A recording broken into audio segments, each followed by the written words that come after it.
Dando sequência, portanto, teremos agora o primeiro painel com o tema Justiça 4.0, Gestão, Processo e Proposições. Para integrar a nossa mesa, convidamos o Dr. André Gonçalves Zipperer, Dr. James Magno Araújo Farias e o excelentíssimo juiz-presidente da Associação dos Magistrados da Justiça do Trabalho da 15ª Região, Dr. Sérgio Polastro Ribeiro, que comandará os trabalhos. Senhoras e senhores, muito bom dia. Gostaria de cumprimentar toda a comunidade jurídica presente nesta manhã. Hoje temos aqui representantes da magistratura, do Ministério Público, da advocacia pública, privada, servidores civis, militares, acadêmicos, estudantes, enfim, professores. É um grande congresso que envolve grandes temas de direito do trabalho e chega à sua 23ª edição. Então, eu gostaria de cumprimentar e saudar a todas as senhoras e senhores nesta manhã. E temos o privilégio de dar início a esse primeiro painel, que trata de um tema que olha para o futuro, a Justiça 4.0, gestão, processos e, principalmente, proposições. O grande desafio do judiciário é a prestação de serviço célere e, ao mesmo tempo, de qualidade, isso que traz a efetividade da justiça. A justiça ela presta serviço, um serviço jurisdicional. E há sempre essa anseia, essa expectativa de que esse serviço seja rápido, seja célere, senão não se faz justiça, mas que ele tenha qualidade. E esse binômio da celeridade e da qualidade traduzem a efetividade da justiça, que nós ouvimos na brilhante palestra há pouco. Diante desses desafios que cada vez aumentam, estamos agora no limiar de um novo modelo de judiciário. E é curioso pensar que, durante muito tempo, sim, esse anseio da celeridade foi traduzido em legislações processuais.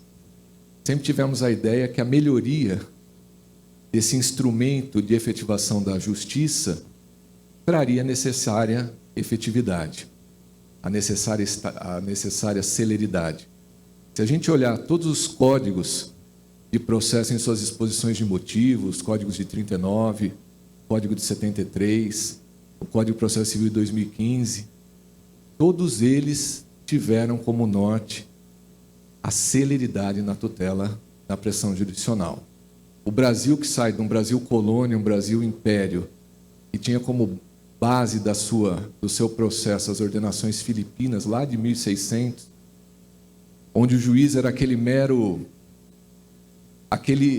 que apenas assistia ao duelo das partes nas suas causas privadas, ele apenas ficava ali observando se aquelas regras rígidas, formais, em excesso, onde ele não interferia com a autonomia, mas apenas acompanhava se o jogo estava sendo jogado corretamente. De repente, no Código de 39, a gente tem essa autonomia maior do magistrado. O magistrado já passa a ser o condutor do processo, aquele que dirige o processo.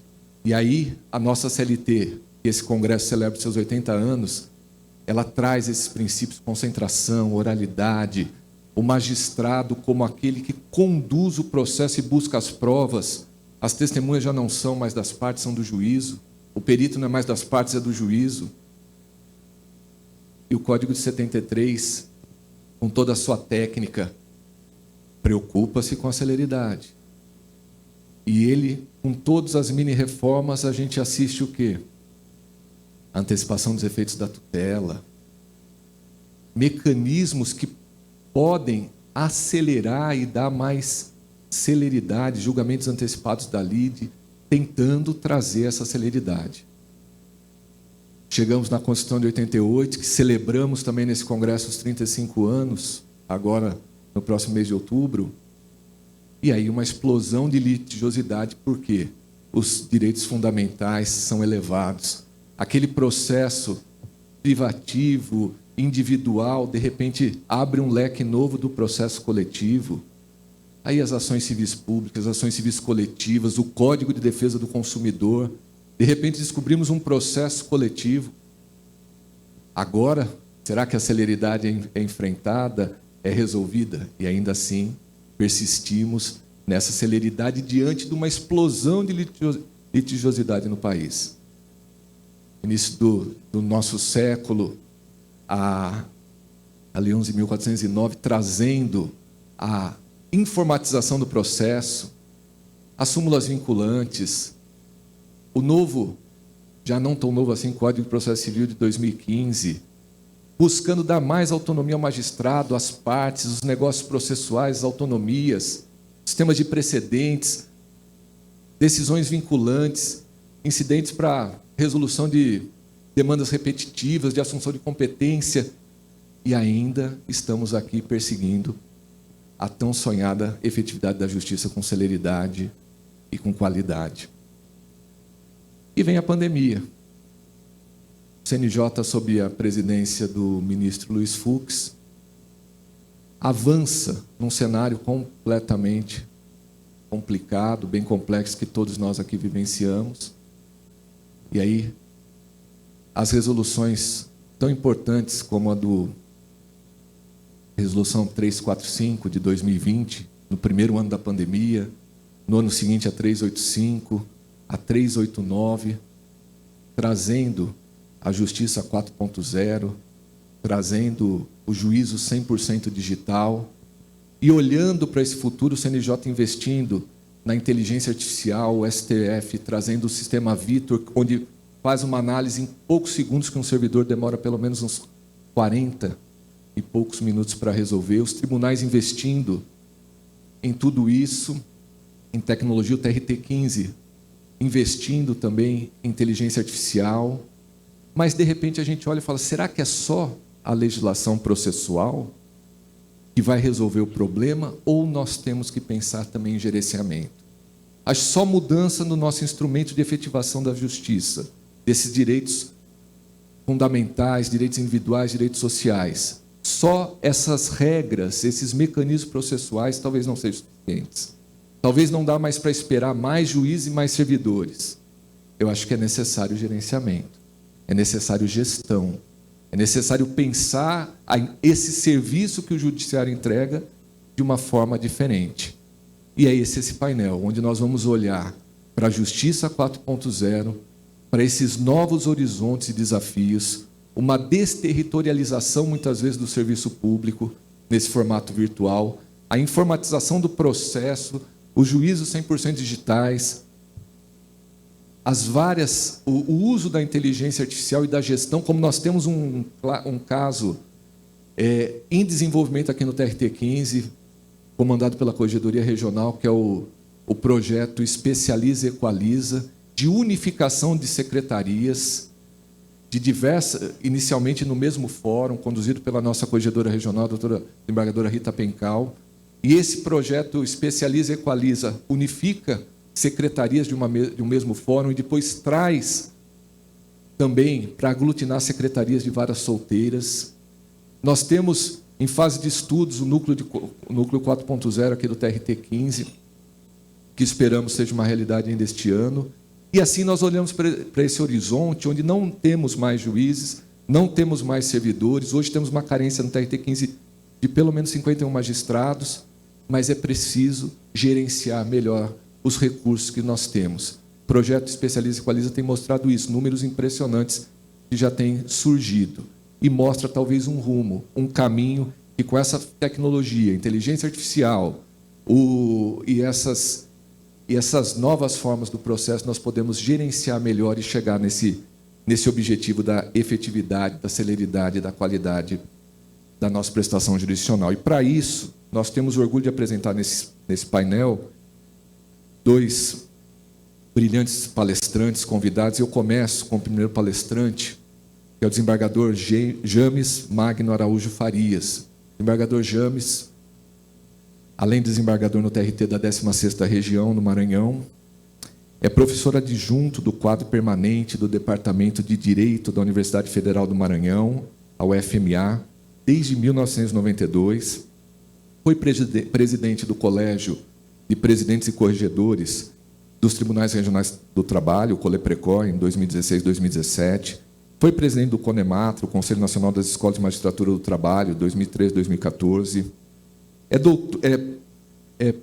Tem livre docência e pós-doutorado pela Universidade de Salamanca, na Espanha, em Direitos Humanos, em pós-doutorado em Direitos Humanos pela Universidade de Salamanca, é doutor em Ciências Jurídicas pela Universidade Autônoma de Lisboa, além de mestre também em Direito pela Universidade Federal de Pernambuco, especialista e autor de diversas obras literárias publicadas. Direito do Trabalho no Brasil, Panorama após a Reforma Trabalhista, de 2018, Trabalho e Humanidade, 2017, Brasil sem Trabalho Infantil, Trabalho Decente, Judiciário na Atualidade, Direito Constitucional do Trabalho, enfim, muitas obras literárias, inclusive tem uma recente obra que depois ele vai poder falar um pouco dela para nós. Desembargador James, seja bem-vindo a Campinas, ao 23º Congresso de Direito do Trabalho e Processual do Trabalho, e a palavra está com Vossa Excelência. Muito obrigado.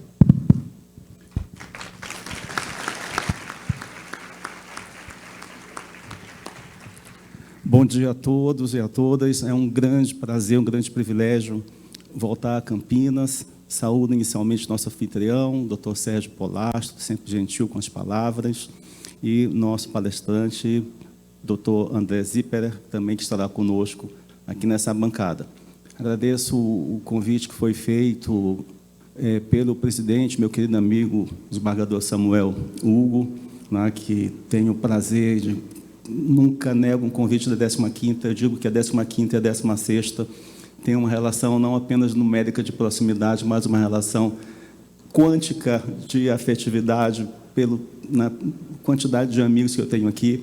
Revejo meu querido amigo, o desembargador Lorival, que é culpado, inclusive, por eu ter sido presidente do COLEPRECOR, como sucessor dele, a invenção é dele, então a culpa é totalmente dele. Um amigo muito querido, tantos amigos aqui que eu vejo, e que não vou nominar para não incorrer em falhas imperdoáveis. Eu, antes de iniciar, gostaria de presentear a Escola Judicial, na verdade, a biblioteca do TRT 15, com o meu último livro, Direito, Tecnologia e Justiça Digital, saiu pela LTR agora esse ano, no qual eu analiso exatamente esses fenômenos do mundo 4.0. E vou tentar, em 20 minutos, né, o máximo que eu vou tentar aqui é atrair naquilo que Roland Barthes falava, da atração do sabor do conhecimento, porque é impossível, em 20 minutos, nós termos um aprofundamento de um tema tão importante, tão essencial para o sistema de justiça. Então, entrego ao doutor Sérgio para a doação para a escola, para a biblioteca do TRT 15, dessa obra, prefácio do professor Humberto Teodoro Júnior, que muito me emocionou, ele, com sua visão de profundidade do direito, ter tido essa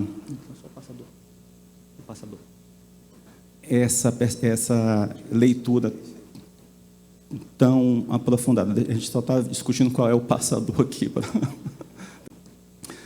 Eu inicio com uma imagem que alguns de vocês podem estar perguntando o que o Radiohead, que é uma das maiores bandas de rock da Inglaterra, tem a ver com o direito. Eu já tranquilizo vocês. Gente, praticamente nada, não se assustem. Não vou fazer esse link do Radiohead com o direito processual. Mas esse álbum, In Rainbows, foi lançado em 2007, ele tem um impacto profundo no mundo da música. Por quê? Vocês devem se lembrar, principalmente os mais experientes, que ali, pelo começo desse século, nós estávamos com um problema grave de pirataria musical. Era a época do Napster, a época do Pirate Bay, você tinha... As pessoas vendiam no pendrive as músicas, baixavam no computador sem pagar direitos autorais. E esse disco In Rainbows, do Radiohead, ele vazou na internet antes do lançamento. E a banda, então, resolveu fazer o seguinte, colocou o disco para download no site oficial da banda e a pessoa pagava quanto quisesse. Isso foi, na época, uma revolução, e a banda foi muito criticada. Artistas como Metallica reclamaram, né?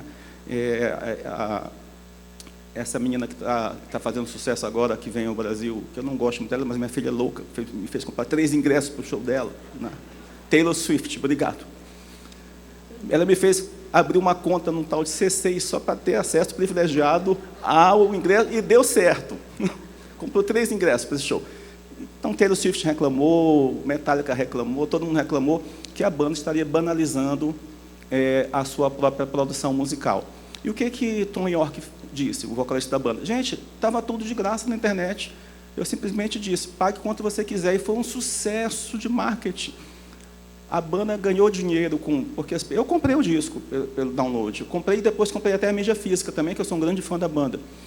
Isso revolucionou a forma de fazer música, e vocês devem se lembrar que mais ou menos nessa época, 2006, 2007, 2008, o Spotify foi lançado. Isso salvou a indústria fonográfica, porque as pessoas não baixavam mais a música.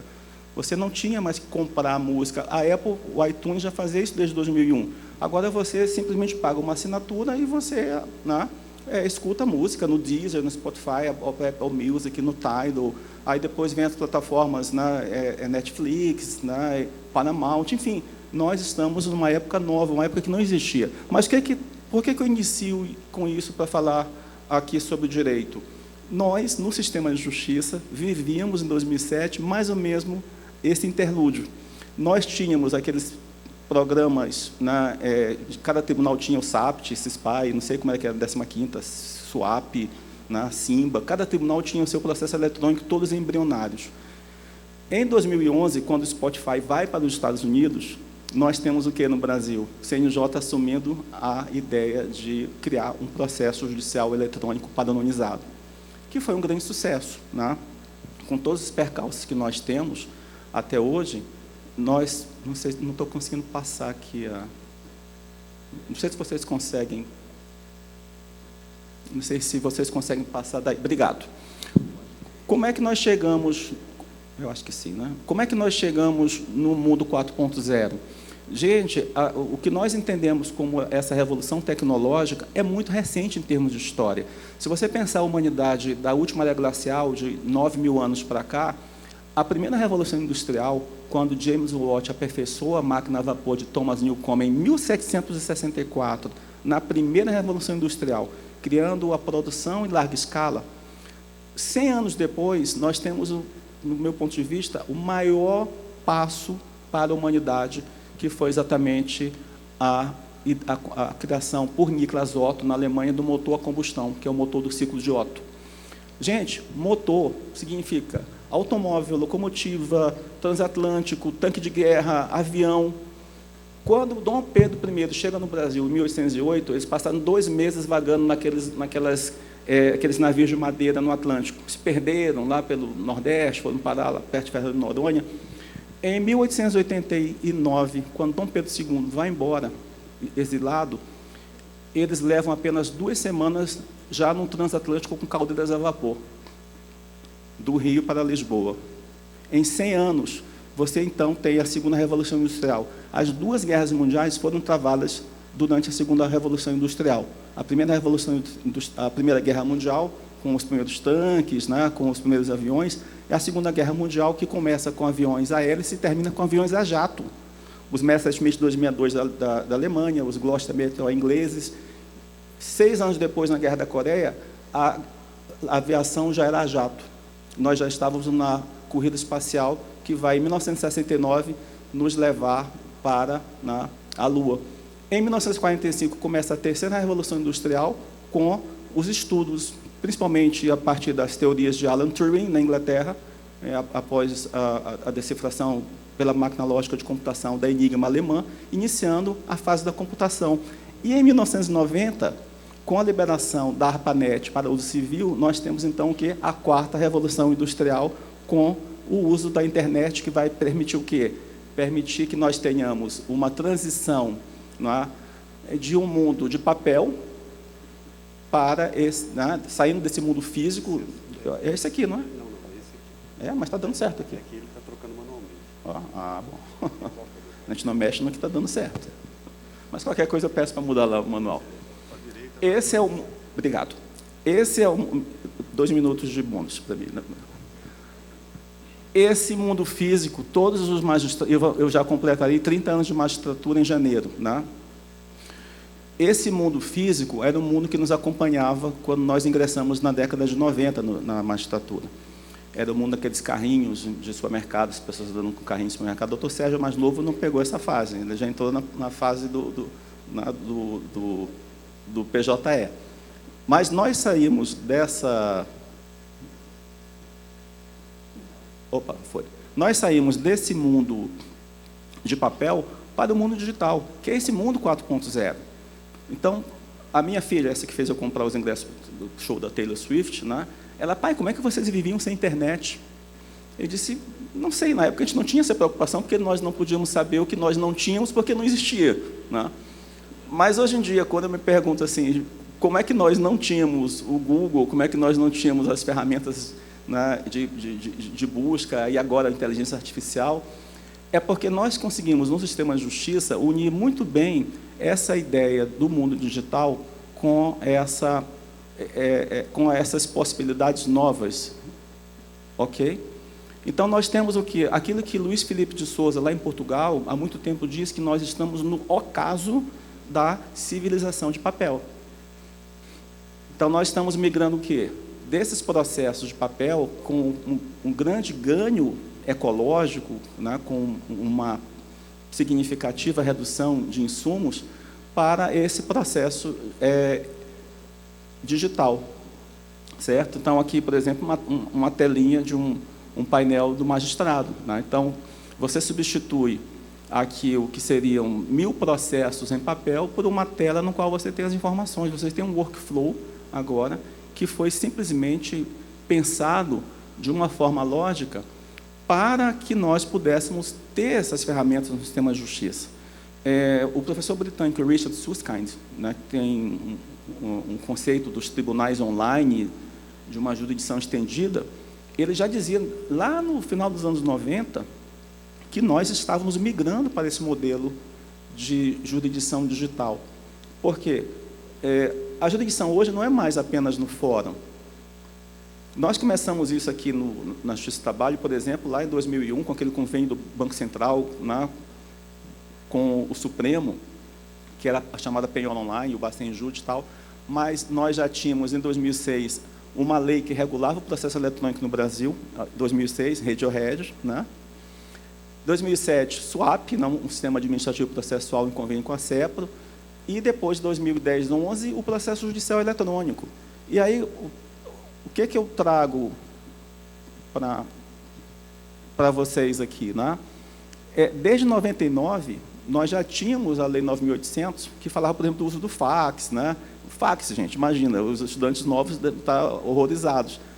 Falar de fax, de disquete, né? Essas coisas não são antigas, mas na época foi uma grande discussão, um grande avanço, você poder transmitir à distância uma petição sem ter que ir lá em Araraquara. Você mandava, depois mandava as peças, né, para o processo. Esse processo eletrônico no Brasil, ele tem 4 dimensões temporais, né? Eu uso o conceito de Pepe Chaves, lá do TRT de Minas. Então, o Pepe falava o seguinte, nós começamos com uma fase de fotoprocesso. Você tirava fotos, escaneava, jogava, né, criava um processinho. Quando nós, na década de 90, começamos a fazer as audiências com o uso dos programas da Microsoft para digitação de ata, o Word, né, o Office, né, o Word for Office, nós começamos ali a arquivar informações. Tanto que eu assumi esse trabalho em 12 de janeiro de 94. Eu era promotor de justiça, né? Deixei de ser promotor para ser... Não sei se eu estou arrependido, mas deixei de ser promotor depois de 2 anos, fui para a Justiça do Trabalho. Mas, quando eu cheguei lá, era a máquina de escrever na Justiça do Trabalho. O Ministério Público estava um pouco mais avançado, porque a gente já tinha um Office 1 lá, bem ruinzinho, mas era um Office. Em 94, no entanto, segundo semestre, nós adotamos na Justiça do Trabalho também o modelo de Office. Nós fomos obrigados, por um presidente muito visionário à época, a fazer um curso de um tal de Windows. Imagina, um monte de juiz novo, empolgado. A gente é obrigado agora a fazer curso de computação. Foi maravilhoso. Foi uma transformação quando você viu aquelas janelas do Windows na sua frente. O potencial que foi sendo criado ali, eu tenho, por exemplo, quase todas as atas de audiência desde 94, porque eu tenho os arquivos, eles foram sendo atualizados pelo Office, né? Depois nós temos, já após o PJE, em 2011, e na sequência, né, até 2017, quando a última vara do Brasil foi informatizada, que foi a vara de Abaetetuba, no meu vizinho estado do Pará, nós passamos para a fase do e-processo, do processo pela internet, que é importante porque você alia essa ferramenta da 4ª Revolução Industrial, aí o mundo 4.0, para o acesso via internet. Estamos migrando, então, agora para uma última fase, a fase do processo de inteligência artificial, que é uma coisa súbita, né? De repente você está envolvido com o ChatGPT, né? com Driver, com o Emacs, com vários programas que vão pensando por você essa realidade. E a pergunta que eu faço na esteira disso tudo, vejam tudo isso que já está sendo criado aqui. Quando você abre a página do TRT15 ou do CNJ, você encontra todas essas ferramentas, tá? O Sniper, bonitão, né? O Simba, né? Você tem o SEI, vários programas de busca. Gente, é só o começo. É só o começo. Esse modelo de justiça 4.0, muito acertado, ele foi acelerado por conta da pandemia. A pergunta que eu faço, doutor Sérgio, é o seguinte: como seria essa terrível pandemia, né, doutor André, se tivesse acontecido nos anos 90? Quando nós tínhamos processo de papel, quando nós tínhamos a necessidade de presencialidade no fórum, quando o juiz tinha que estar lá em Franca, para receber as partes. A pandemia, ela não criou a Justiça 4.0. A pandemia acelerou o advento da Justiça 4.0, porque nós já tínhamos o processo judicial eletrônico, nós já tínhamos penhoras online, nós já tínhamos diário de justiça eletrônico, nós já tínhamos as ferramentas que, inclusive, permitiram o teletrabalho há muito tempo na Justiça do Trabalho e na Justiça Federal, antes mesmo da reforma trabalhista de 2017, que falava do teletrabalho. Com a pandemia, você teve que colocar as pessoas no teletrabalho, você teve que preservar a sanidade, teve que preservar a saúde, você, no entanto, tinha que continuar prestando jurisdição. E aí você passa a receber os advogados por videoconferência, pelo Google Meet, pelo Zoom, enfim, você passa a ter as audiências também, né, através das plataformas, você tem uma continuidade. Isso, então, gera uma situação nova, porque, embora nós tivéssemos práticas experimentais, nós tínhamos vários juízes no Brasil, Danilo Gaspar na Bahia, Paulo Montalverne no Maranhão, esse pessoal avançado, né, fazia audiência por videoconferência, não mandava carta precatória para Portugal, rogatória para Portugal, ele abria uma chamada no WhatsApp, já conversava com a parte, já transformava em ata, já resolvia o problema. A pandemia não cria a Justiça 4.0. O que o CNJ faz na sequência é perceber, e isso foi muito inteligente do CNJ, que era um ponto de não retorno para que nós pudéssemos sair desse modelo buscando eficiência, buscando celeridade, buscando racionalidade. E nós temos uma pesquisa feita em 2020 pela Fundação Getúlio Vargas, que ela aponta que todos os processos que estão na modalidade eletrônica, eles têm uma tramitação pelo menos 35% menor de duração do que os processos de papel, o que é lógico, porque o processo de papel você tem que carimbar, você tem que juntar, tem que grampear, tem uma bailarina, né? Tem que localizar o processo, você perde os autos, isso já não acontece. Apesar dos riscos de cibersegurança, de hackeamento, né? Que é real, o próprio CNJ foi invadido nessa confusão toda, vocês acompanharam, do final do ano passado, né?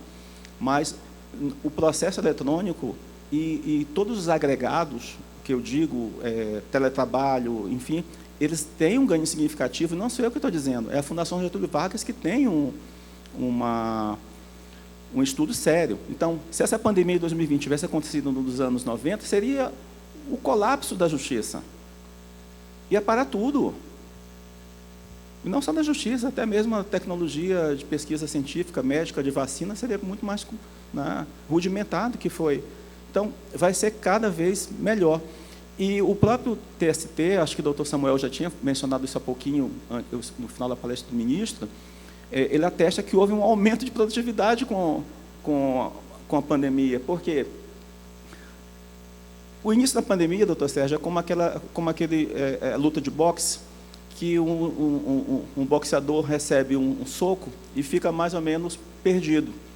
Nós ficamos perdidos, porque nós fomos atingidos, mas nós não fomos nocauteados, porque nós soubemos usar as ferramentas existentes para praticar os atos que eram necessários.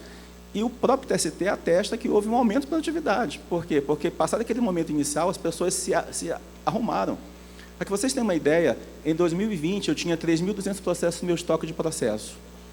Ontem, eu viajo sempre no notebook, à noite, chego aqui no hotel, tinha que me assessorar, tem um processo para despachar, 11h30 da noite, é verdade, eu estava assinando uma tutela, e eu estou com 1.124 processos. Uma redução enorme, porque houve um aumento enorme de produtividade. Por isso que eu acho meio anacrônica essa questão de ficar vigiando o IP, vamos vigiar o IP, modelo quinta série. Vou ver onde o doutor Samuel está. Ele está lá e não sei por onde. Então, isso é anacrônico. Isso vai contra todas as teorias modernas da justiça, e eu pego François Hoche, eu pego o Richard Susskind de novo. O conceito de jurisdição é hoje uma justiça estendida. Não é um fórum, espaço físico. Quando você alia liberdade, quando você alia... aqui eu tenho, se vocês tiverem interesse, podem abrir a página do TST, SJT, do TRT15, todos os tribunais, tem uma página sobre os atos de produtividade de cada tribunal durante a pandemia. Todos aumentaram. Todos aumentaram. Aí, meu gabinete hoje, todo mundo quer ir para o teletrabalho. Quer trabalho melhor porque eles perceberam que eles chegam no gabinete, aí conversam, atualizam a resenha do dia e tal. Isso não é. Tudo isso aqui, quando vocês vão nas páginas oficiais, vocês vão encontrar essas informações. Vejam só, você salta de 2020 de 15 milhões de atos para 23 milhões de atos praticados, gente. Não é pouca coisa. Nós, fazendo todo esse esforço de manter processo com menos de 11 meses, desde a chegada do gabinete até a saída, até o julgamento, não é pouco, doutor Sérgio, é um esforço grande. A justiça do trabalho é uma justiça que nos exige muito, todos nós, não precisa eu falar isso, mas todos nós sabemos, mas ela dá essa contrapartida, essa necessidade que nós temos. E aí, que judiciário 4.0 sai após a pandemia? Nós temos o próprio conceito do processo 4.0 sem necessidade de presencialidade é um ganho significativo. Essas audiências pela internet, elas têm que continuar, o atendimento remoto às partes, advogados. Nós fazemos hoje um modelo híbrido, acho que aqui também na 15ª, então você tem juízes e desembargadores nas audiências plenárias, presenciais, e ao mesmo tempo abrindo uma tela para que o advogado de outro estado possa fazer sustentação. Conceito de tribunais online na veia, notificações eletrônicas, o teletrabalho, que eu sou muito defensor do teletrabalho, permitindo que o funcionário tenha tempo para se administrar em relação a tempo de família, de lazer, de estudo, de preparo, cumprindo as metas de produtividade. Será que nós estamos perto do fim das cartas precatórias e rogatórias? Porque você já tem esse contato direto para o mundo inteiro. E puxando, fazendo 2 desafios. Como é que fica o direito em relação às profissões do futuro? O direito vai acabar? Não vai acabar. Pelo menos no Brasil, nessa sociedade conflituosa que nós temos no Brasil,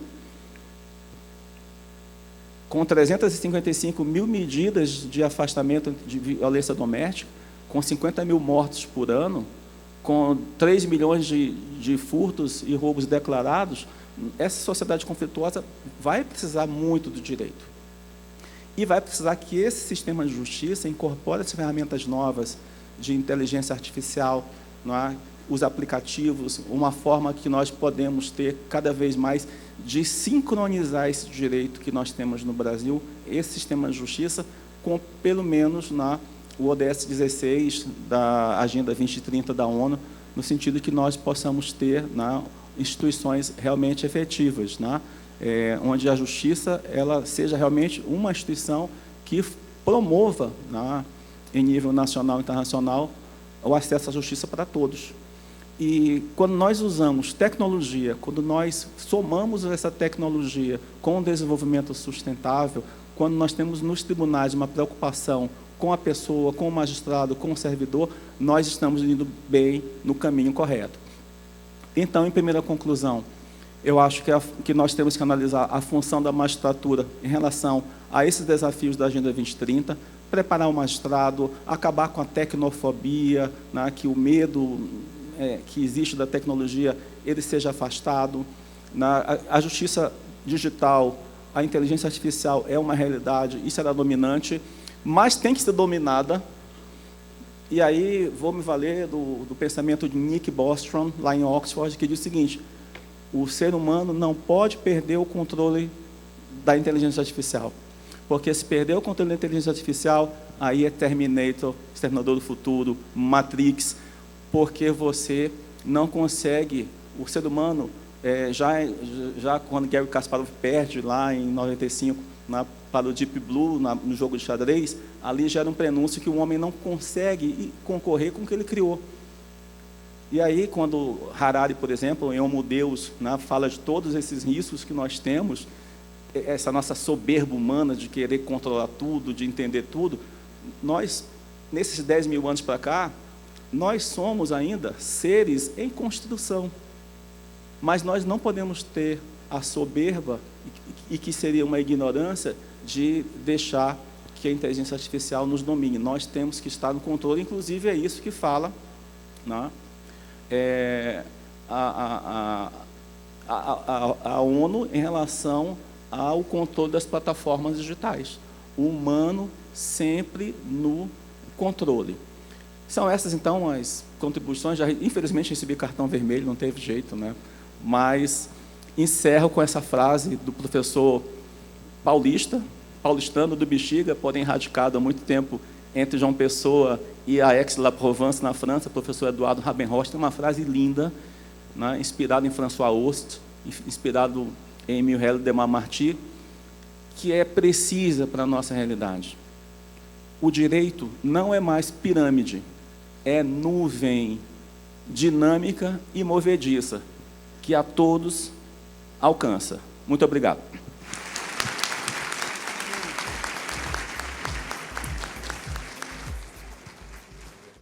Cumprimentando o desembargador James, parabenizando também pela obra Direito, Tecnologia e Justiça Digital, que presenteia a nossa biblioteca do TRT 15, e parabenizando também pela palestra, desembargador James, com esses desafios que temos, essa pergunta instigante, de fato, o que você teria sido da prestação jurisdicional na pandemia, e desde 2006 o processo não viesse nessa marcha de informatização frequente, e o PJE, principalmente a partir de 2012, 13, 14, entrando em larga escala, o que permitiu, depois desses golpes aí que o Rock Balboa tomou, mas permaneceu firme até o final e mostrou em números essa produtividade do judiciário.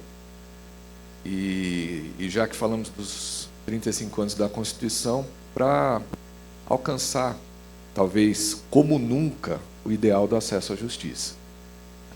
O processo judicial eletrônico mostrou que, mesmo no ambiente de pandemia ou longas distâncias, é possível que o cidadão esteja próximo do judiciário, não apenas do judiciário físico, mas do poder judiciário. E aqui, desembargador, a gente, como presidente de associação, a gente compartilha um pouco desse sentimento da magistratura, no sentido de que a magistratura fez tanto na pandemia, depois desse golpe inicial, absorveu essa nova realidade e respondeu à altura de um desafio que ninguém estava até então preparado, mas depois de passado esse período pandêmico, nós vimos meio que um retrocesso no uso dessas ferramentas. Se por um lado nós temos ainda o juízo 100% digital, e a comunidade jurídica, principalmente os advogados que estão aqui, tem muito receio. Por exemplo, sempre me falam, aquela parte que fala da intimação, da notificação, das citações por qualquer meio eletrônico, que está na Resolução 345. Hoje o CNJ já fala em domicílio judicial eletrônico, onde todas essas intimações serão recebidas ali. Então, se por um lado a gente tem um avanço disso, por outro lado nós temos talvez um retrocesso, tentando pensar com a mente pré-pandemia e abrindo mão dessas ferramentas eletrônicas, ou não usando em sua potencialidade. Então, talvez o judiciário que a gente espera do futuro, desembargador, e creio que Vossa Excelência compartilha disso, esse judiciário com acesso, com celeridade, com a razoável duração do processo, e um judiciário onde o cidadão possa alcançar, e por vários meios, e os juízes possam otimizar seu tempo, os servidores, com esse híbrido do trabalho presencial e do teletrabalho. Eu acho que, superando essa situação que nós temos, como Vossa Excelência colocou, de controles, de controles de IPs, dessa excessiva preocupação com o magistrado, que sempre trabalhou aos sábados, aos domingos, aos feriados, nas férias e nos recessos. Isso, o chamado dia útil nunca foi um impeditivo para que o trabalho acontecesse, muito além de uma jornada razoável no seio da magistratura. E vamos ouvir agora, senhoras e senhores, o doutor André Gonçalves Zipperer, advogado sócio da Zipperer Minardes Advogados, doutor em Direito pela PUC do Paraná. Doutor André é do Paraná, do nosso vizinho estado do Paraná, pesquisador da USP, do GETRAB, professor universitário, diretor da Associação dos Advogados Trabalhistas do Paraná, membro da Comissão de Direito do Trabalho da OAB Nacional, é autor de textos, artigos e livros sobre trabalho e tecnologia. Doutor André Zipperer, muito bem-vindo ao 23º Congresso de Direito do Trabalho e Processo de Trabalho em Campinas. A palavra está com Vossa Excelência. Bom dia a todos. Meu caro Sérgio, muito obrigado pela deferência. Meu amigo James, agora amigo James, também muito obrigado. É um prazer sempre ouvi-lo. Eu gostaria de agradecer aqui ao Tribunal Regional do Trabalho e à Escola Judicial do Tribunal Regional do Trabalho da 15ª Região, Campinas. Ontem nós falávamos, o pessoal fala Campinas é interior, né? Campinas é interior. E gostaria de agradecer de forma bastante especial o presidente Samuel Hugo de Lima, agradecendo também o convite feito, né, pela comissão organizadora, os doutores Giovanni, as Ana Paulas, né, a doutora Ana Paula Lockman, a doutora Ana Paula Misculin, e também o diretor da Escola Judicial, doutor Carlos Alberto Bosco, nas pessoas de quem cumprimento a todos e a todas que estão aqui comigo. Ontem conversávamos e quase cometi uma gafe, na verdade, porque disse que a gente elogia no público e critica no privado. Ontem eu estava elogiando no privado. Então, eu faço questão de elogiar aqui a organização do Congresso aqui de Campinas, que já está na sua 23ª edição, pelo fato de ter composto o line-up aqui das pessoas que vêm falar com pessoas que trazem informações tão diversas, também de posições tão diversas e também com desembargadores, com ministros, com juízes, com advogados e com membros do Ministério Público do Trabalho. Isso é muito, muito importante. De tantos eventos que a gente participa, essa pluralidade de visões também é muito importante. Antes de começar ali a minha exposição, mas até não posso me furtar de falar aqui de algumas situações que o Dr. James brilhantemente nos trouxe, na verdade. Eu entendo, na verdade, que hoje, ministro Aloysio, nós estejamos vivendo talvez um turning point, um momento de mudança no direito do trabalho e no processo do trabalho mais importante desde 1943. Não tenho a menor dúvida disso. Porque foram 3 coisas que se acumularam e que fizeram esse turning point, e esse momento de mudança, que fazem com que a gente, no momento em que a gente vai falar do direito do trabalho, a gente não tenha mais, James, aquele distanciamento que a gente tinha quando a gente estudava direito do trabalho. Eu ainda me formei no século passado. A minha carinha de 25 anos aqui não permite que as pessoas achem. Eu ainda me formei no século passado. Então eu digo o seguinte, de tudo que eu aprendi no século passado na faculdade, 70% eu esqueci e 30% foi revogado. Então, ou seja, essas 3 situações são reforma trabalhista, tecnologia e direito, e o que convencionou-se de chamar de direito do trabalho de emergência, que surgiu a partir e por conta da pandemia que foi trazida aqui. Então, são 3 situações que se acumularam. E hoje nós estamos vivendo isso, a gente está inserido na história e falando de coisas que nós estamos vivendo hoje. A gente não lê mais o livro do Magano, a gente não lê mais o livro da Mauri Mascaro Nascimento, a gente não lê mais os livros antigos que nos permitem tirar conclusões sobre o direito do trabalho, que era e tinha sido até então imutável, né? Então nós estamos vivendo hoje isso. E eu digo o seguinte, Sérgio, nós todos somos imigrantes digitais. Nós aqui todos, né? Não a turma aí recém-formados, mas nós todos aqui somos imigrantes digitais. Ou seja, nós nascemos numa época analógica e imigramos para uma época digital, né? Talvez, pensando assim, não sejamos nós que vamos dar melhores respostas para as coisas que estão acontecendo agora. O que a gente tem que fazer é não estragar. Para aqueles nativos digitais que já nasceram com o celular na mão, como meu filho Henrique, por exemplo,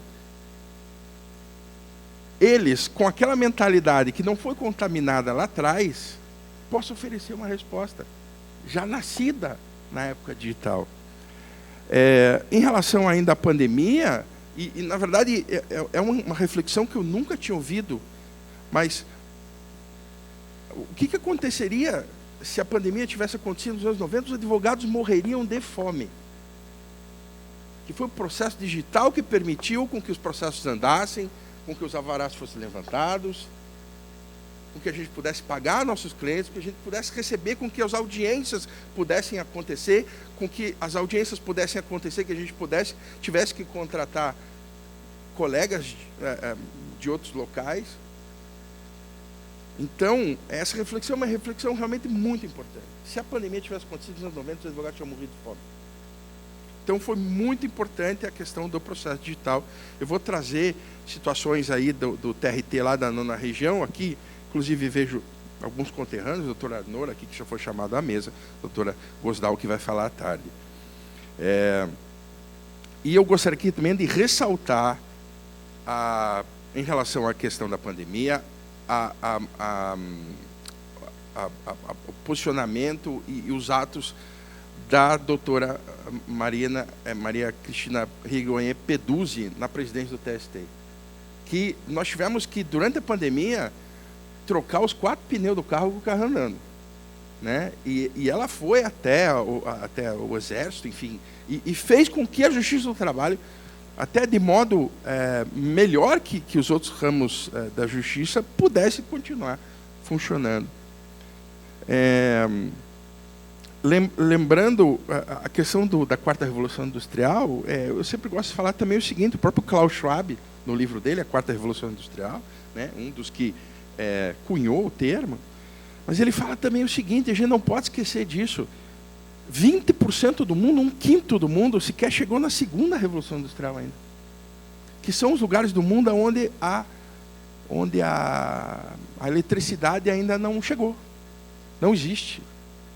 E é 1/5 das pessoas. Então a gente está falando aqui de coisas super avançadas, mas a gente não pode esquecer do cidadão ali, do outro lado da rua, que talvez não tenha acesso a isso. Né? Bom, vamos lá. Eu vou falar aqui do processo de justiça 4.0. Vamos ver se isso aqui funciona, porque deu um trabalhão. Vamos lá. Bom, o sistema 4.0, de justiça 4.0, foi instituído pelo CNJ no ano de 2000, e ele tem como fundamento inovação e efetividade para todos, né? De acordo com o que aconteceu em 2021, de acordo com o que aconteceu na pandemia, o CNJ resolveu por bem reunir diversas... Porque o que acontecia no Brasil? Existiam diversas iniciativas em diversos estados diferentes. Então, tinha lá uma iniciativa no Pernambuco, existia uma iniciativa aqui mesmo em Campinas, no Paraná, Rio Grande do Sul. E eu me lembro que cada tribunal tinha o seu escritório digital, né? Era até difícil, porque a gente tinha que aprender. Quando ia lá no Maranhão, lá, por exemplo, tinha lá o seu sistema de escritório digital, então a gente tinha que aprender. Se não me engano, eram 17, chegou a ser 17 sistemas de processo digital. Então, várias ideias surgiram durante a pandemia, e o CNJ resolveu por bem reunir todas essas ideias, primeiramente no sistema chamado Sinapse, depois instituiu, através da resolução 385 do CNJ, o que seria a justiça, o que veio a se chamar Justiça 4.0, que tem como características, está lá no site, tornar o sistema judiciário brasileiro mais próximo da sociedade, disponibilizar novas tecnologias e principalmente inteligência artificial. Agora foi recém-lançado o Tribunal do Paraná, ele tem essa vanguarda, na verdade, foi o primeiro tribunal, por exemplo, a ter o nosso escritório digital, depois a ter as gravações de audiência ainda na vara do Dr. Eduardo Baracá. Em 2009 já se gravava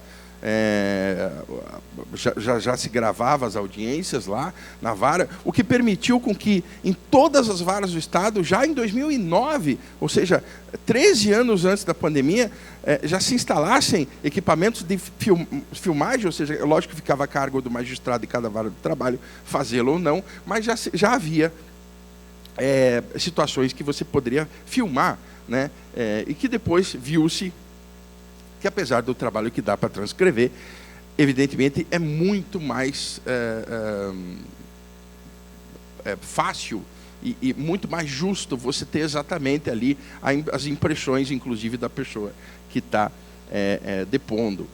Bom, impulsionar a transformação digital no judiciário, garantir serviços mais rápidos, eficazes e acessíveis. Eu vou mostrar os números, né? Até porque o Tribunal do Paraná, e eu trago esses números com permissão do próprio Tribunal do Paraná, o coordenador lá, doutor Fabrício, me permitiu que eu trouxesse os dados para vocês, são dados absolutamente novos, e eu vou mostrar para vocês como isso cooperou, porque até foi chamada a atenção aqui para a celeridade processual, né, promover soluções digitais colaborativas que automatizavam e, assim, produtividade garantida também, assim como a celeridade. E eles têm, ali, são 4 eixos, né, que a Justiça 4.0 ela nos traz. Soluções disruptivas para transformar o judiciário, a prevenção do combate à corrupção e lavagem de dinheiro e recuperação de ativos, gestão de informação em políticas judiciais e fortalecimento das capacidades institucionais do CNJ. E aqui eu chamo a atenção para as principais ações, isso aí está no site, também está no relatório, lá do TRT9, que são voltadas para o programa. A plataforma digital do Poder Judiciário, a plataforma Sinapses, aquela mais antiga, e inteligência artificial, lembro, na semana passada foi lançado lá no TRT do Paraná. Essas iniciativas são todas, na verdade, e aqui Iaxi dizer o nome dele, o doutor Braulio Gabriel Guzmão, que é ele é o coordenador, ele é o escritório-geral do STJD,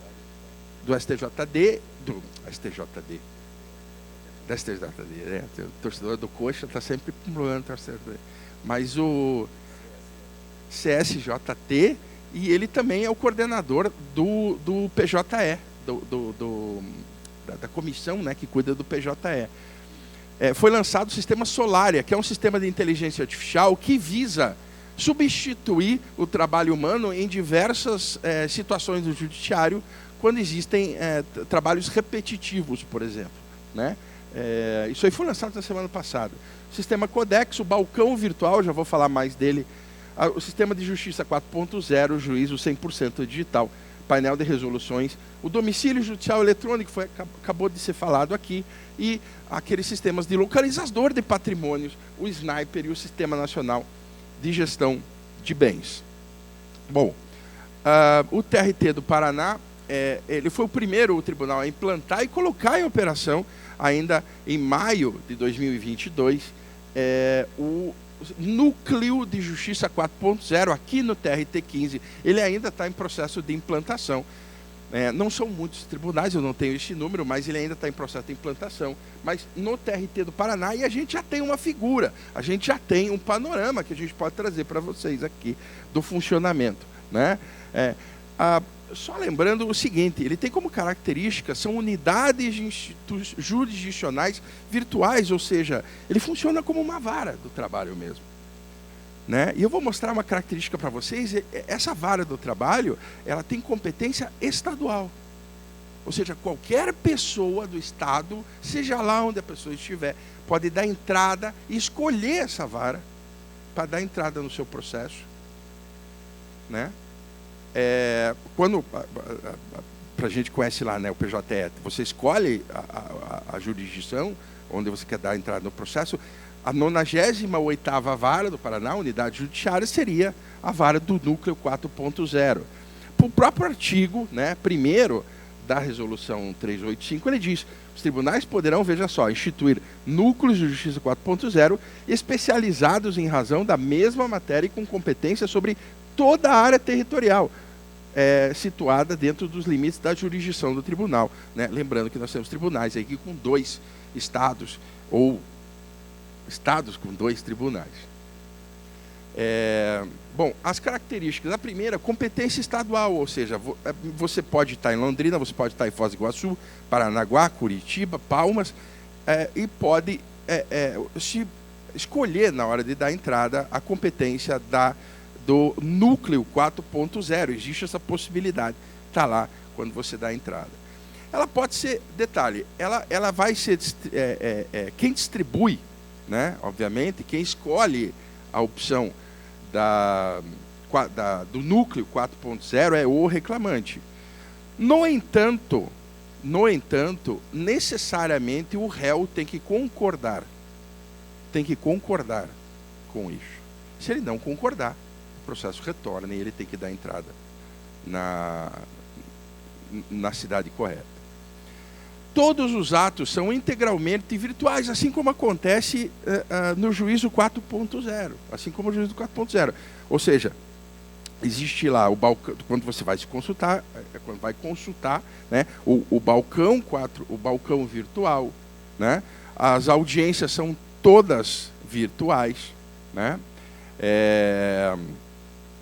A execução também, tudo acontece de forma absolutamente virtual, espelho do que seria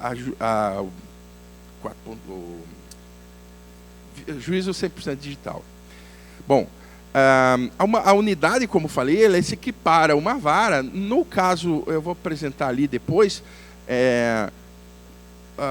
no caso do Paraná, foram nomeados 3 juízes, sendo 2 por antiguidade e 1 juiz por merecimento, e cada um desses juízes, um juiz da 2ª Vara de Curitiba, um juiz da 2ª Vara de Pato Branco e o juiz da 22ª Vara. Cada um desses juízes se utilizava de servidores emprestados da própria vara, né? Então foram designados esses 3 juízes: o juiz Fabrício Nicolau, o juiz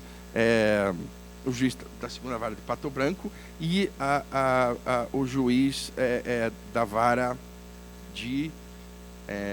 já lembro o nome do juiz. E, como disse, necessita da concordância do réu.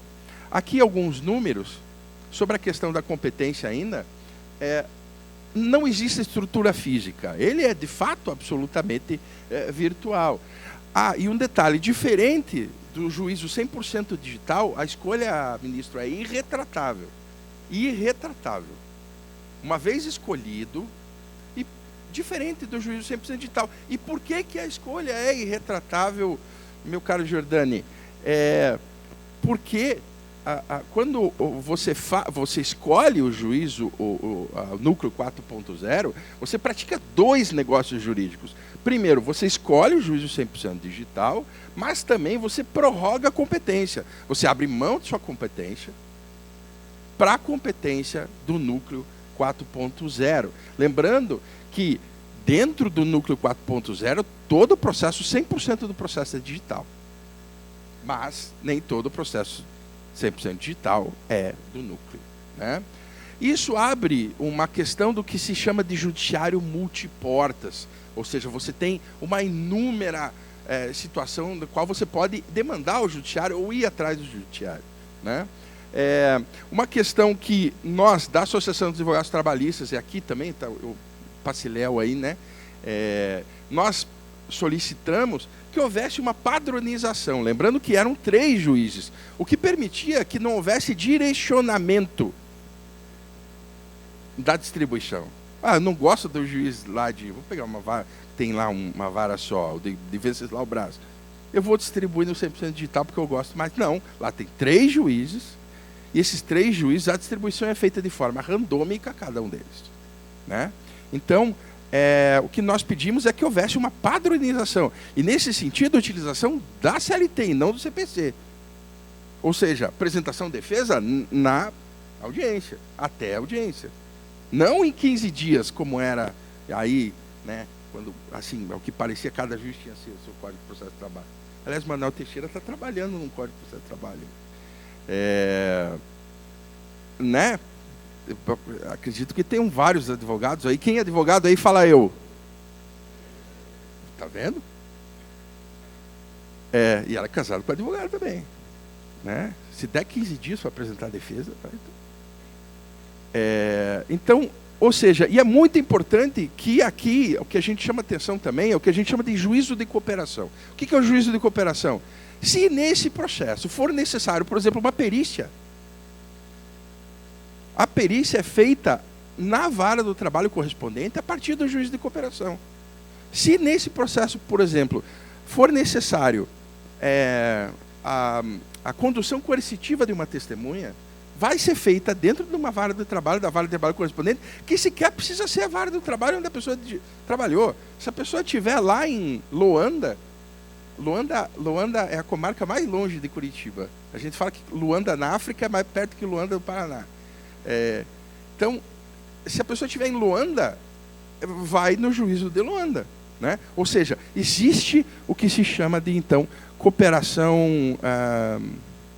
Vou correr aqui para não perder nada, né? Veja só, números. Nós temos aí um ano, né? Em 2022, 19% de todas as ações foram distribuídas no juízo 100% digital. Dessas, 25%, em 25%, infelizmente só, o réu concordou com ela. 75% ele discordou. E a tendência é aumentar, né? Lembrando também que o número de processos, né? Cada juízo, na verdade, no Paraná, ele tem uma média padrão de receber 688 processos por ano. Recebe 688 processos por ano. Esses 3 juízes, lembrando que eles acumularam as varas. O núcleo, né, foi acumulado com as suas varas de origem. Eles receberam, no núcleo 4.0, foram recebidos 1.660 processos. Cada um desses juízes recebeu, portanto, além dos seus 688, o equivalente a 553, revelando que foi um número correto, lembrando que o próprio Resolução 385 do CNJ, ele permite com que cada tribunal se organize de forma como lhe melhor lhe convier, né? E ali uma média padrão. A gente vê que já no 4º, 5º mês ali, ou seja, ele já atingiu uma média que ele foi levado até o final. Mas eu gostaria de trazer, o que me chama bastante atenção, é esse número aqui, ó. Lembrando que a própria resolução 398, que veio depois, ela, que disciplina, né, a resolução 385 de 2021, ela permite, doutor Samuel, que a núcleo 4.0 venha em socorro de determinadas varas, né? Ou seja, a vara ali, não é o caso do TRT 15, que não tem nenhuma vara, né? Obviamente que está com processos acumulados e tal. Mas nós tínhamos lá no Paraná. Então, nesse caso aí, o núcleo 4.0 ele pode ser designado em socorro a determinadas varas. Então, por diversas questões, com processos acumulados. E foi justamente o que aconteceu. A primeira ou segunda vara de Colombo, não me lembro agora, que fica na região metropolitana de Curitiba, recebeu esse apoio, essa mão do juízo do núcleo de justiça 4.0. E veja só o que aconteceu, vejam só, por favor. Do ajuizamento da ação até a prolação da sentença, na fase de conhecimento, o número de dias, em razão disso, caiu no primeiro mês ali de 450 dias para 80 dias. Então, veja, é algo que realmente está funcionando e está funcionando bem. Lembrando, nós temos aí um mês, né? Um ano. Bom, e qual o futuro, né? Aqui o nosso tema é gestão, né? Futuro, enfim. Eu normalmente costumo também dar uma palestra sobre inteligência artificial, sobre metaverso. Lembrando que nós já tivemos, o que pode ser incluído? Será que as audiências no metaverso, essas situações, também podem ser incluídas também como ações do juízo 100% digital? Lembrando que o metaverso, coitado, caiu em desuso agora, depois do chat GPT, ninguém mais fala do coitado do metaverso. Mas ele ainda está por aí. Lembrando que nós já tivemos 2 audiências no Brasil, uma da vara de Colíder, que foi uma audiência de mentirinha ali, só para ver como é que funciona, mas nós já tivemos uma vara da Justiça Federal de João Pessoa, mas eu já passei que foi da Justiça Federal de João Pessoa, foi uma audiência de conciliação envolver a Caixa Econômica Federal, na verdade. Hoje, atualmente, absolutamente desnecessário, puro exibicionismo, tá? Por quê? Lembrando que os princípios da administração pública tá lá, né? Tem a economia, né?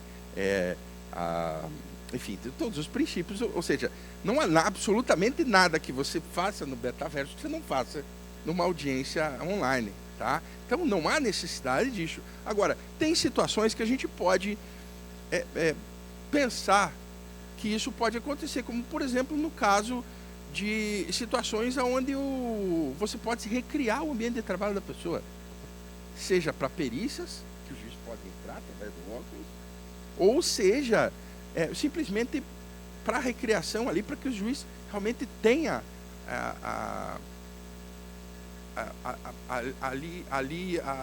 percepção, né? Eu vou, por exemplo, aqui, né? Som. Por exemplo, hoje tem o que se chama de metaverso, ou seja, você pode assistir eventos esportivos como se estivesse dentro da quadra. E detalhe, isso tudo é ao vivo. Nesse caso, foram instalados uma centena logicamente que isso vai evoluindo, né? Mas foram uma centena de câmeras em volta da quadra para que a pessoa pudesse se sentir ali. E, logicamente, que eles cobram ingresso, né? E é muito importante que hoje já existe um equipamento também que você pode, inclusive, sentir o toque, né? Seja o toque na pessoa, seja o toque nos locais, tá? Esse equipamento ele já existe. Esse vídeo aí, por exemplo, é do ano passado, tá? É um tabletop e, apesar de ser tabletop, que utiliza ondas ultrassônicas, que você pode, inclusive, tocar. Agora, em falando sobre futuro do trabalho, futuro da inteligência artificial e futuro de tudo, algo que realmente recentemente houve uma discussão bastante fervorosa no comercial do Volkswagen, da Elis Regina, né? Que é o fato seguinte: a gente talvez não tenha mais nem controle sobre a nossa própria vida. Até onde vai, tá? Pelo seguinte, veja só o que veja só o que as pessoas já estão fazendo dentro do metaverso.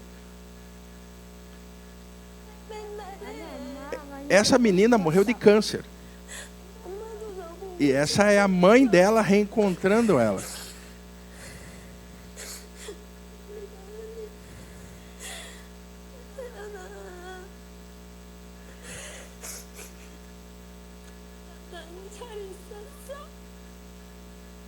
Enfim, então, ou seja, são reflexões que a gente tem que trazer.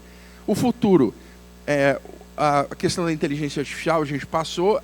Outra questão que me parece que aí, não dou até 10 anos, até 2030 deve acontecer, desnecessidade de estrutura física.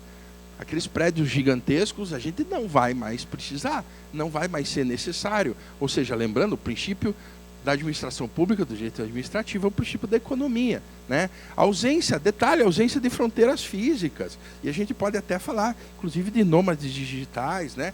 O princípio da cooperação dessas partes realmente tem várias vantagens e mais precisão nos julgamentos, na medida em que vai ter capacidade, a doutora que vai falar sobre a questão dos precedentes, eles vai ter o acesso muito mais fácil aos precedentes, né? Bom, já me encaminhando para o fim, uma coisa que eu faço questão de trazer aqui, porque, repito, não chamaram advogado aqui também à toa. É importante que a gente traga também a nossa visão. Eu ia falar o seguinte, não adianta a justiça ser 4.0 se o profissional é 1.0. Mas a gente não pode perder de vista, obrigado, os benefícios também de um profissional 1.0. Por quê? E esses benefícios, como o Ingo Sarlet fala, né, que vai se acumulando, ele não ultrapassa um outro. Eles são cumulativos. Porque quando o cliente procura a gente, e lembrando, não só reclamante, mas reclamado, 99,9%, Cacá, Antônio Carlos Aguiar aqui vai falar à tarde sobre sindicatos, palestra fantástica, não percam. Voltem rápido dos seus almoços aqui, que não é imperdível. Quando a gente recebe o cliente, eu estou falando, não é só o reclamado, não é só o reclamante, é o reclamado. 99% das empresas no Brasil são micro e pequenas empresas. Representam 60% dos empregos e 52% do PIB. E desses empresários, 42% desses empresários, pequenos micro e pequenos empresários, são empresários por necessidade e não empresários por oportunidade. Isso são números do Sebrae. 42% dos empresários são, ou seja, é gente que foi mandada embora e que não conseguiu recolocação. Ele não está empreendendo porque ele quer, mas porque ele tem necessidade disso. E quando ele procura a gente, e esse monte de gente que falou, eu aqui, sabe disso. O que essa gente fala? Doutora, mas o juiz vai saber que ele está mentindo, né? É ou não é?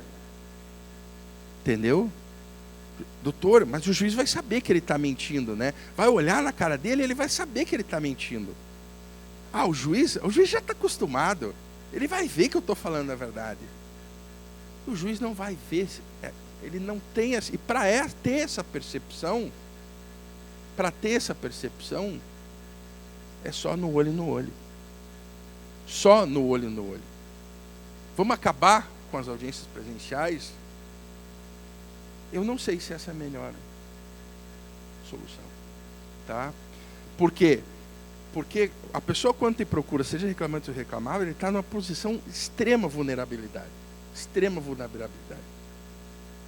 E ele quer, o que ele quer é contar para alguém a história dele. Ele quer falar com a pessoa. Ele não quer falar com a tela. Sabe quem faz justiça de verdade para essa gente? O juiz de primeiro grau. Por quê? Porque é quem ele vê. Quem ele enxerga. É quem ele tem a humanidade perto dele.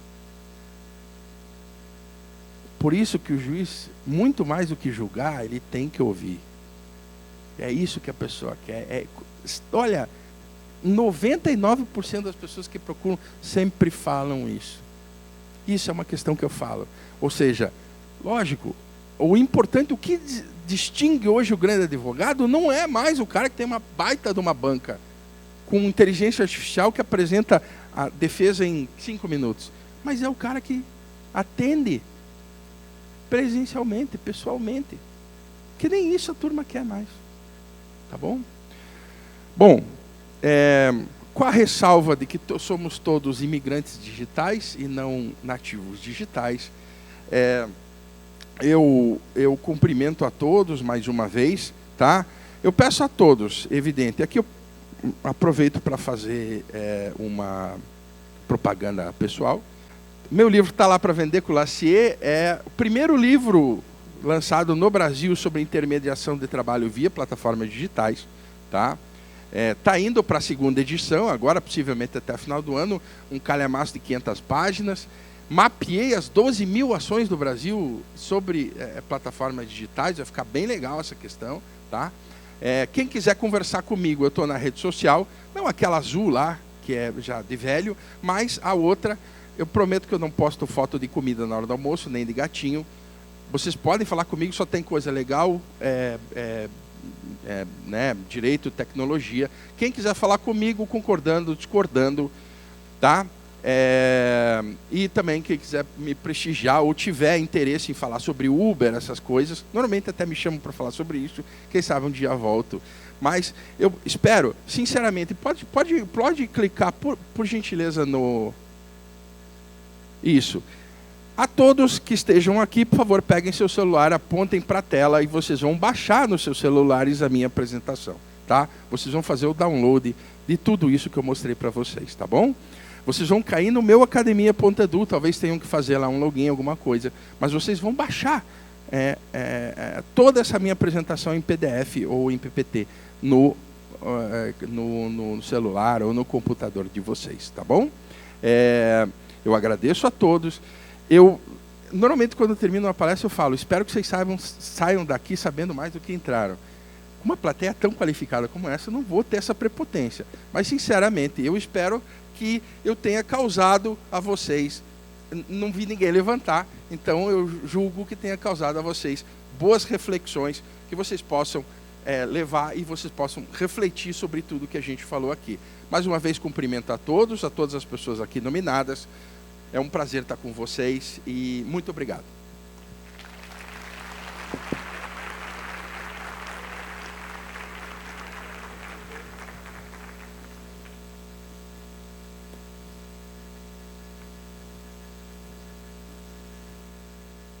Certamente fomos brindados, doutor André, essa manhã por essa palestra que nos trouxe tanto aprendizado e tantas reflexões, né? Você também se colocou muito bem os avanços que a tecnologia traz, mas também ponderou ainda a necessidade do acolhimento, de um atendimento humanizado, dessa proximidade com o jurisdicionado, com o dia na corte, que muito se espera, às vezes, de ir e vou contar a minha história para o magistrado. Eu acho que o grande desafio é encontrar esse modelo que equilibra uma otimização dos espaços, do tempo, não só dos espaços físicos, dos fóruns, como o senhor bem disse, mas o tempo morto processual, que o senhor também tem só 25 anos, não lembra da época que o protocolo a gente tinha que ir até o local. Quando veio o protocolo integrado, já era uma maravilha, né? Hoje você poder... Não tinha servidor para carimbar em branco. Lembra? Tinha que carimbar. Tinha uma página em branco, tinha que carimbar que estava em branco. Que estava em branco. E o carimbo ainda ficava um pouco inclinado. Tinha numeração de páginas. Dava uma ler, né? Os corregedores brigavam quando não tinha uma numeração correta, tinha que renumerar a página, juntar aquele calhamaço de documentos que o advogado trazia na audiência junto com a defesa, enfim. Hoje em dia, o processo eletrônico, o magistrado prolata a decisão pela manhã, às vezes depois do almoço já tem um embargo declaratório, ou até um recurso ordinário. Esse chamado tempo morto já quase não existe mais, acabou.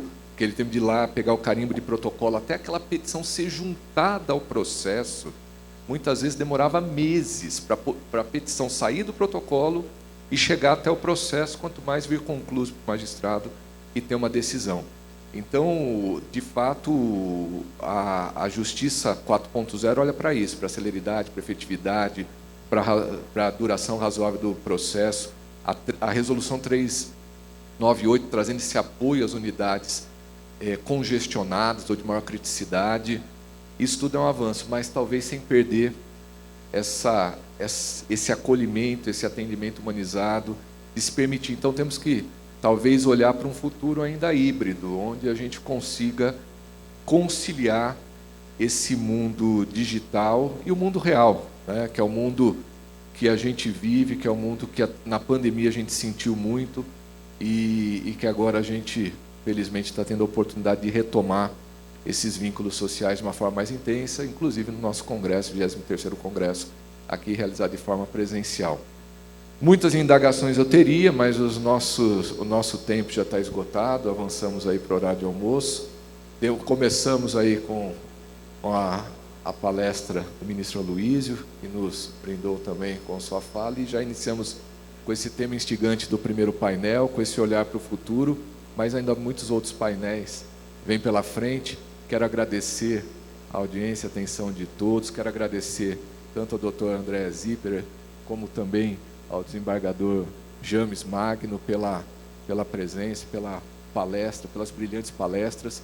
Agradecer à administração do tribunal, na pessoa do presidente, desembargador Samuel Hugo Lima, e do diretor da Escola Judicial, desembargador Carlos Bosco, e todos aqueles da comissão organizadora que fizeram tudo com muito carinho para que esse evento acontecesse e todos se sentissem muito bem acolhidos pelo TRT da 15ª Região. Muito obrigado.